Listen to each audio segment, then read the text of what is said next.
নিজেকে চেনার ভয়ঙ্কর সত্য। আমরা প্রতিদিন নানা রকম মুখোশ পরে সমাজে চলি।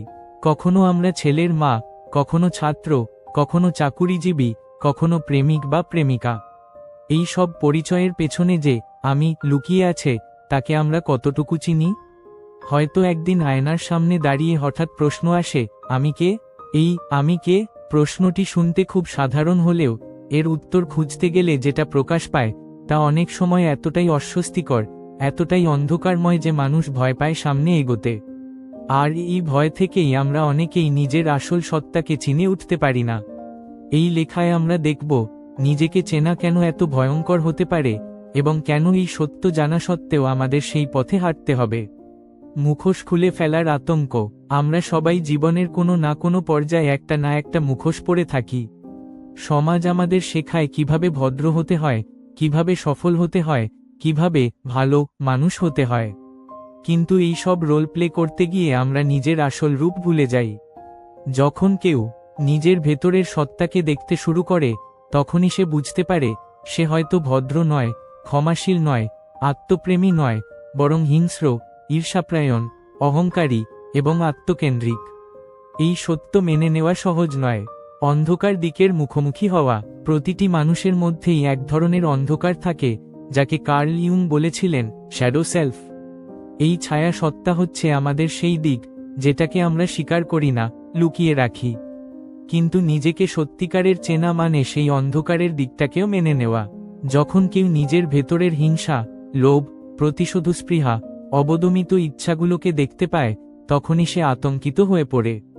কারণ সে বুঝতে পারে সে আসলে সেই ভালো মানুষটি নয় যাকে সে এতদিন ধরে দেখাতে চেয়েছিল। দায়িত্ব নিতে বাধ্য হওয়া। নিজেকে চেনা মানে শুধু নিজের দুর্বলতা দেখা নয়, নিজের শক্তির দায়িত্বও নেওয়া। অনেক মানুষ নিজের ক্ষমতার কথা জানলে তা এড়িয়ে চলে, কারণ তারা জানে ক্ষমতা মানেই দায়িত্ব। যদি আপনি সত্যি জানেন আপনি কি করতে পারেন, তাহলে আর অন্যকে দোষ দিয়ে নিজের সীমাবদ্ধতা ঢাকার উপায় থাকে না। তখন আপনাকে দায়িত্ব নিতে হয় নিজের জীবন গড়ে তোলার জন্য। এই চাপ অনেকে নিতে পারে না। একাকিত্বের অনুভূতি। নিজেকে গভীরভাবে চিনলে একটা সময় আপনি বুঝতে পারবেন আপনি একা। এই একাকিত্ব মানে সম্পর্কহীনতা নয়, বরং এটা সেই উপলব্ধি যে নিজের অস্তিত্বের ভার শুধু আপনাকেই বইতে হবে। এই উপলব্ধি অনেক সময় কষ্টদায়ক, কারণ এতে করে অন্যের উপর নির্ভর করার পথ বন্ধ হয়ে যায়। আপনি বুঝতে পারেন আপনার চিন্তা, আপনার কাজ, আপনার মূল্যবোধ সবকিছুর জন্য আপনি নিজেই দায়ী। সমাজের বিরুদ্ধ চিন্তা। যখন আপনি নিজের সত্য রূপ দেখেন, তখন সেটা অনেক সময় সমাজের তৈরি ধারণার সাথে মিলে না। সমাজ চায় আপনি স্বাভাবিক থাকুন, নিয়ম মানুন। কিন্তু নিজের সত্যর মুখোমুখি হওয়া মানে অনেক সময় সেই সমাজকে চ্যালেঞ্জ করা। এই কারণে অনেকেই নিজেকে চিনতে চায় না। তারা ভয় পায় যে সত্য জানলে হয়তো চাকরি ছাড়তে হবে, সম্পর্ক ছাড়তে হবে, পরিচিত সবকিছু থেকে আলাদা হতে হবে। পরিবর্তনের চাপ। নিজেকে চেনা মানে নিজেকে বদলানোরও সূচনা। আপনি যদি বুঝেন যে আপনি যেভাবে চলছেন তা নিজের আসল রূপের সাথে মেলে না, তাহলে আপনাকে সেই পথে পরিবর্তন আনতে হবে। এই পরিবর্তন সবসময় আরামদায়ক হয় না। এতে সম্পর্ক ভেঙে যেতে পারে, আত্মীয় বান্ধব আপনাকে বদলে গেছে বলবে, এবং আপনি নিজেই নিজের পুরনো আমিকে হারাতে পারেন। অনেকেই এই অনিশ্চয়তার জন্য প্রস্তুত নয়। অস্তিত্বের সংকট। নিজেকে চিনতে গিয়ে কেউ কেউ এমন পর্যায়ে পৌঁছে যায় যেখানে জীবনের মানে, ঈশ্বর, ধর্ম, সমাজ সবকিছু নিয়ে প্রশ্ন আসে। আমি কে? আমি কেন বেঁচে আছি? আমি কি চাই? এই প্রশ্নগুলো এতটাই গভীর এবং অস্থির করে দেওয়ার মতো যে কেউ কেউ মানসিকভাবে বিপর্যস্ত হয়ে পড়ে। আত্মার রূপ উন্মোচন। যখন কেউ নিজেকে গভীরভাবে জানে, তখন সে শুধু শরীর বা মন নয়, নিজেকে আত্মা হিসেবে অনুভব করে। এই অনুভূতি যেমন একদিকে মুক্তি দেয়, তেমনি এক ধরনের ভয়েরও জন্ম দেয়, কারণ তখন পৃথিবীর সমস্ত কিছু অস্থায়ী মনে হয়। সম্পর্ক, টাকা, খ্যাতি সবই ক্ষণিকের। এই উপলব্ধি এতটাই গভীর ও অস্থির করে তোলে যে অনেকেই আবার নিজেদের দুনিয়াদারি ব্যস্ততায় ফিরতে চান, যেন আরেকবার ভুলে যেতে পারেন সত্যটাকে।